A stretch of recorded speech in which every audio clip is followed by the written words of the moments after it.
Eleições 2014, o voto da Record News. Olá, bem-vindo. Você acompanha agora a nossa primeira entrevista da segunda fase de sabatinas com os pré-candidatos ao governo de São Paulo aqui na Record News e também no nosso portal, que é o Hora.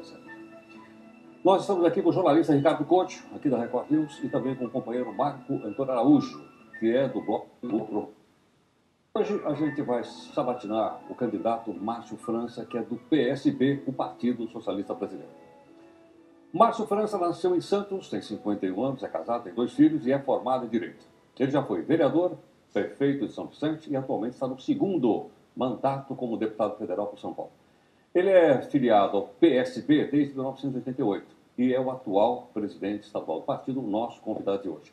Márcio, obrigado pela gentileza, bem-vindo aqui ao a nossa sabatina para os nossos companheiros. Tudo bem? Tudo bem. Mas eu queria inicialmente fazer uma primeira abertura. A impressão que você tem, eu acredito que os eleitores também devem estar tendo essa impressão, as eleições estaduais estão muito emboladas com as federais. Há uma mistura bastante grande entre as eleições estaduais e federais. Hoje, pela manhã, o presidente Lula, inclusive, deu uma entrevista em que ele disse várias coisas, dizendo que entendia a oposição, mas não entendia por que o Eduardo Campos havia saído, né, como candidato à oposição. Eu pergunto o seguinte: a candidatura do Eduardo Franco a gente pode entender como uma traição contra o governo estabelecido?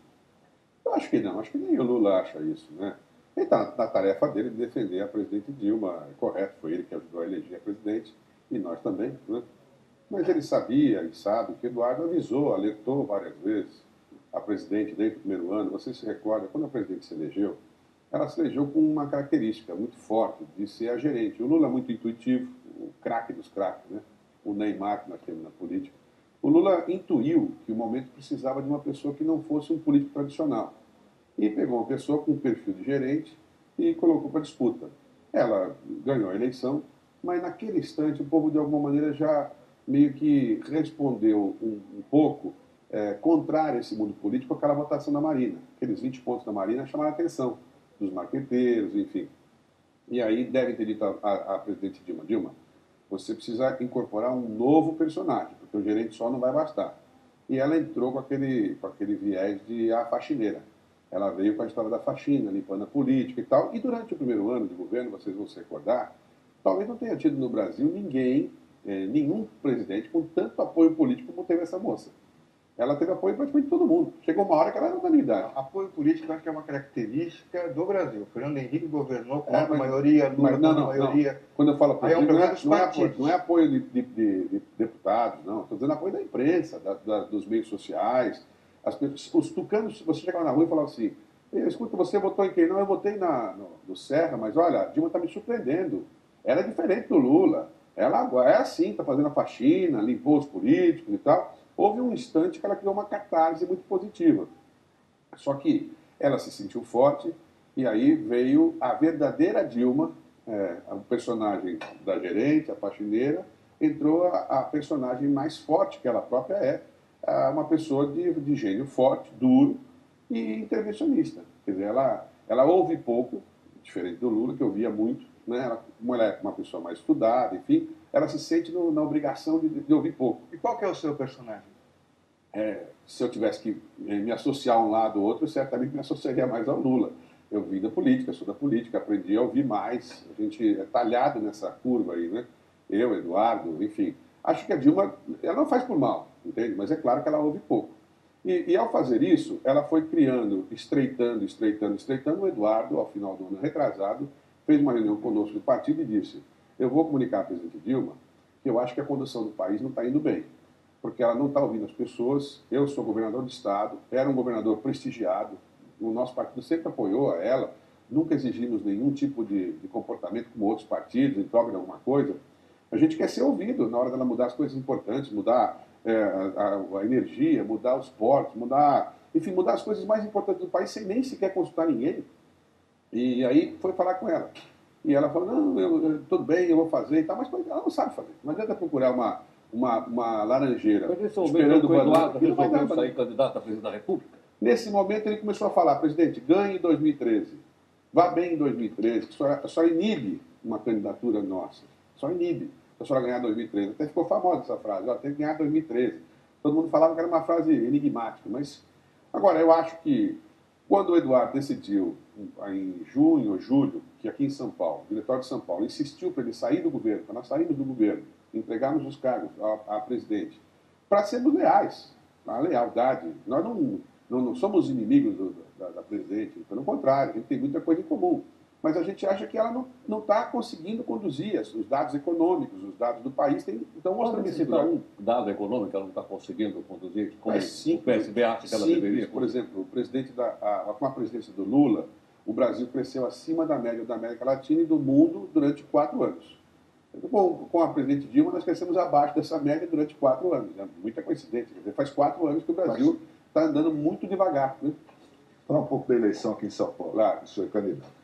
Como essa é a primeira rodada das nossas sabatinas, Sim. gostaria que o senhor se apresentasse e se definisse politicamente e dissesse por que quer ser candidato a governador de São Paulo. Muito bem. Tenho uma vida longa política, comecei no movimento estudantil, sempre fui filiado a um único partido, ao PSB, fui vereador, vim no movimento estudantil, fui vereador 2 vezes, fui candidato a prefeito, ganhei a eleição na minha cidade, que é a cidade mais antiga do país, né, uma cidade grande. São Vicente. São Vicente, com 350 mil habitantes. Fui reeleito, à época, com 93%, que chamou a atenção, porque era uma votação extraordinária. E depois de reeleito, vim a disputar a eleição. Coordenei uma campanha de presidente da República, que o doutor Arraes me pediu naquela época da reeleição de prefeito. Fui coordenar a campanha, na época de garotinho, pelo PSD. E sempre vinculado ao partido, minha vida é partidária. E depois disputei a eleição para deputado, me elegi deputado com uma votação muito grande, e fui reeleito depois deputado, fui líder da bancada na Câmara dos Deputados. Nesse segundo mandato, fui convidado pelo governador Geraldo Alckmin e vim assumir uma Secretaria de Estado aqui em São Paulo, ocupei uma secretaria durante 2 anos, criei a Secretaria de Interessante se o senhor for secretário de Estado agora, candidato contra o Alckmin. Acho que... Não, o Eduardo Campos está fazendo bem. Não é ser contra, né? Você não precisa ser contra a pessoa. Disputar as eleições... Mas posso interromper? Mas por que o senhor quer ser governador? Só completando aqui, por que o senhor quer ser governador de São Paulo? Para dar sustentação à candidatura do Eduardo. A nossa prioridade nesse instante é ganhar a eleição presidencial. E nós vamos ganhar essa eleição. Então, mais do que governar o Estado, Claro. você quer dar sustentação ao candidato? É isso. Eu vou dar Você sustentação. não acha estranho dizer isso em público? Não, eu não acho. Eu sou sincero. Eu acho que a candidatura de governador é para dar sustentação à candidatura à presidência. Se o Eduardo e a Marina entenderem que é importante ter uma candidatura, que eu não entendi assim, né? Mas a gente, num partido, tem que aprender a ganhar e a perder. Quer dizer, então, na medida que eu me candidatar a governador, eles terão um palanque aqui em São Paulo de alguém que é íntegro, que é correto, que é idôneo e que é sincero, que vai dizer a verdade. Não vou discutir a sua integridade, até Claro. inclusive parabéns, uma pessoa com 25 anos no mesmo partido no Brasil é uma raridade. Verdade. E é em cima disso que eu faço uma pergunta. O PSDB apoiou o Alckmin aqui. PSB, perdão, desculpa, não queria ofender ninguém. Não, é que as pessoas confundem, né? Mas enfim, o PSB apoiou o Alckmin aqui, apoiou a Dilma em Brasília, Foi eu. pegou leve com o Kassab. O último candidato de vocês era um presidente da Fiesp, certo? E não fica muito difícil entender o que está acontecendo com o seu partido desse jeito? Não, acho que as pessoas compreendem. Nós temos uma espinha dorsal do partido muito segura, né? Sempre foi assim. A origem do partido, a espinha dorsal do partido. Mas quando você tem no Brasil essa miscelânea de letras, é muito difícil você compor uma porta onde só entrem os socialistas, né? Até porque talvez a gente ficasse sozinho na festa, né? Então, a gente, de verdade, tem que ter a noção disso e tem que ter mais amplo. Eu convivi, por exemplo, com o Scarpa, e fui eu quem fiz o convite para ele entrar aqui dentro, e fui muito criticado internamente. Imagina, o presidente da Fiesp e tal, né? Aliás, muitos petistas falavam isso. Eu quero ver se o Scarpa passar no segundo turno, se eles não vão apoiar o Scarpa, vão dizer, agora não é mais o presidente da Fiesp. Quer dizer, na verdade, essa coisa é como diria o Oswaldo Justo, que foi prefeito de Santos, falava, às vezes é macaxeira, às vezes é mandioca, né? Mas ou seja, quando você quer, é de um jeito, quando você não quer, não é. Eu acho assim que nós temos que formar a base da nossa candidatura, respondendo a você, com uma ideia diferente de você produzir alternativas para um governo de São Paulo, que é um país, né? Que é 2 vezes o Canadá, que é 3 vezes a Argentina, né? E que tem, eu reconheço no governador Geraldo muitos méritos, acho ele uma pessoa idônea, né? Acho ele uma pessoa idônea, acho que ele é muitas vezes injustiçado, como todo mundo que é da política, que já passou por isso, mas acho que se você tiver a alternativa de ter novas propostas, quem sabe você acrescenta no debate. Mas, Não ficar essa coisa de PT, de ordem técnica. Deputado, no dia 12 de fevereiro passado, em Brasília, o senhor disse ao presidente do seu partido, Eduardo Campos, que não admitia não ser candidato em São Paulo. É verdade. O que ele lhe respondeu e qual foi a reação da Marina Silva, que tinha vários outros candidatos? Deputado, sua candidatura é mesmo para valer? É para valer. Quer dizer, é para valer até a hora que não valer. Porque em política...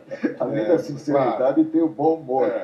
Porque você vai dizer o seguinte, quer dizer, claro, eu sou candidato, como eu disse, para criar uma alternativa em São Paulo e para dar o palanque ao Eduardo. Agora, se surgir uma outra oportunidade que seja melhor para esse arranjo nacional, nós faremos sem estresse. E o que ele te falou? Ele me disse, se você quiser ser candidato, o partido terá você como candidato, porque ninguém no partido tem o mérito que você tem de estar há tantos anos aqui, de ter sido tão leal com o partido e ter uma trajetória política tão de sucesso como você teve. Então, se você quiser ser candidato, você será um candidato. Qual foi a reação da Marina Silva?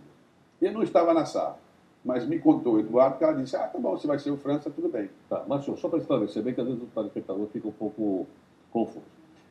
A oposição está pedindo a abertura de uma CPI da Petrobras. Sim. O governo quer acrescentar na CPI da Petrobras, onde teve aqui o senador, que é líder do PT na Câmara, que foi ministro da Saúde, Humberto Costa. defendendo essa posição. Isso não, além da Petrobras, a gente quer também o cartel e queremos também o Porto de Suape, que atingiria lá o seu Isso é ridículo, porque o Porto de Suape é 100% do governo federal.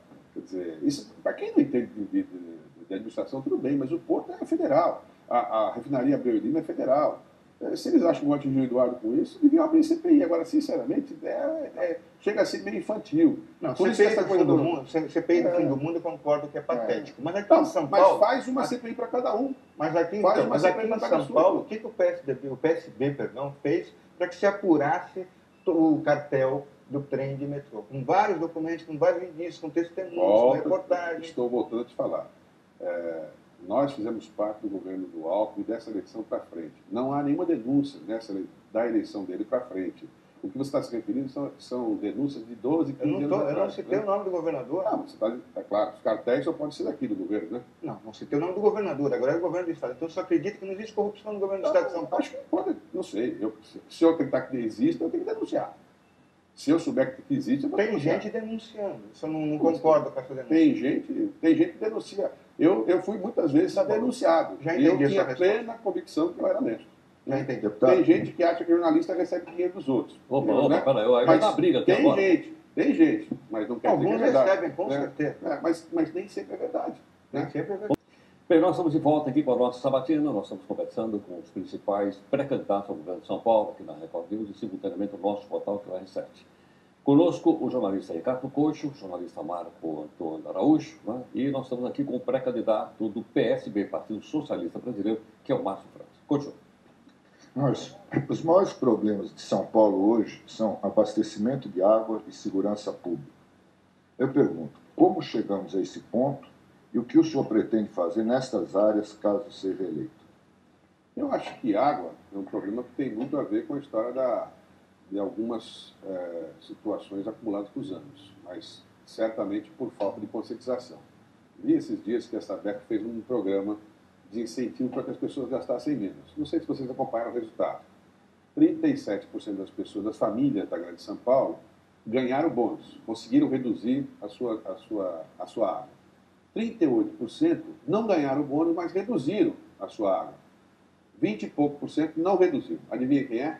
Condomínios, prédios sofisticados, as pessoas com dinheiro. Quer dizer, depois as pessoas com dinheiro ficam massacrando. Quer dizer, então, resumo. As pessoas mais humildes, 70% praticamente, tentaram reduzir, né? E isso foi importante. Não creio que haja nenhum risco, nem de racionamento, e zero risco também de qualquer outro tipo de redução. Mas nós temos que criar algumas regras. Por exemplo, hoje, a água em São Paulo, 22% da água é perdida no sistema. Perdida no caminho. Não é um número extraordinário. O Japão é 5%, mas, por exemplo, a Espanha é 15%. Quer dizer, não é um número também, como todo mundo fala, que é um absurdo. Mas tem, com certeza, muita perda que pode ser diminuída. Eles têm dentro da Sabesp um programa para reduzir até 2025 para 17%. Mas é pouco, tem que antecipar. Porque com o volume que se consome, não... aí vem a história da Marina, né? Quer dizer, se você também não tem, nitidamente esse ano foi um ano mais quente do que o resto.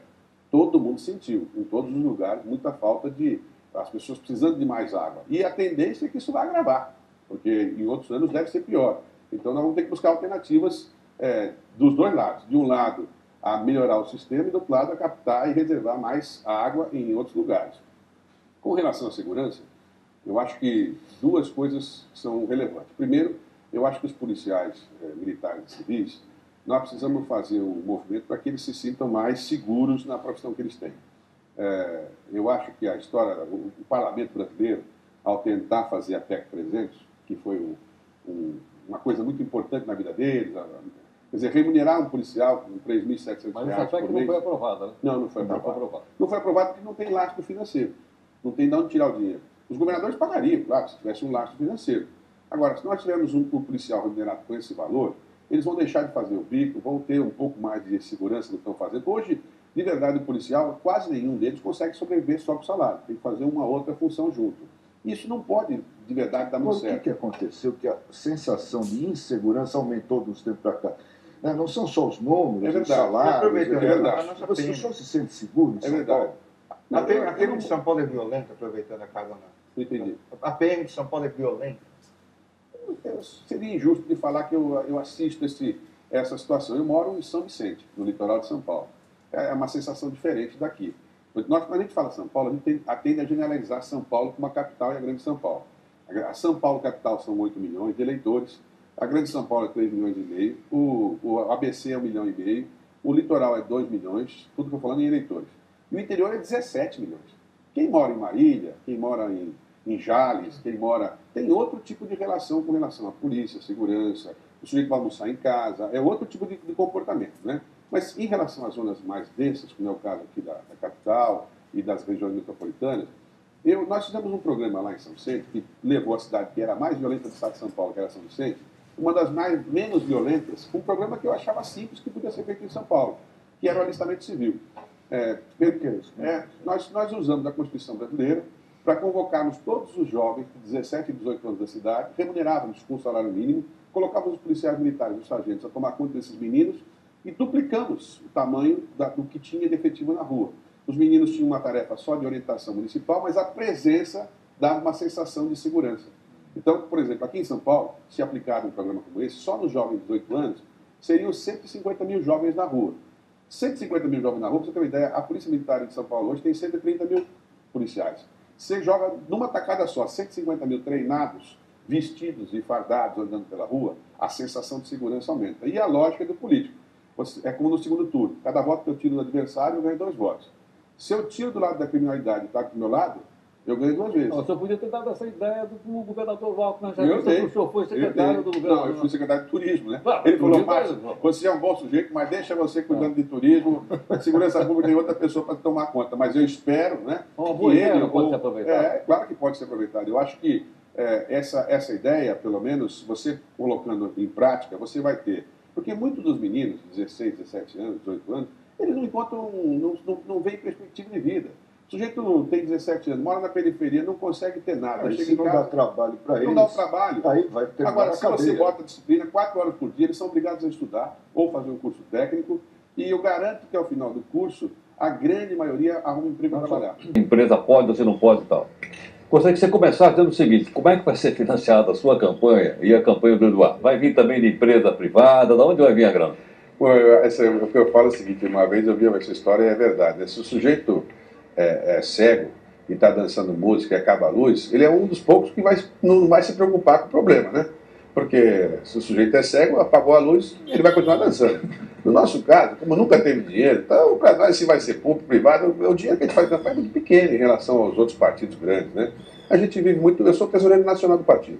E basicamente o dinheiro é de fundo partidário. Sim, mas deve agora ele é pequeno. Deve ou não a empresa privada ter o direito de bancar candidato? Hoje deve. Está na lei, hoje deve. Eu não... Vocês estão querendo mudar a lei. Não. Está 6-1 lá. Eles querem mudar, não, é que eles querem mudar a lei para agora. Aí é um golpe.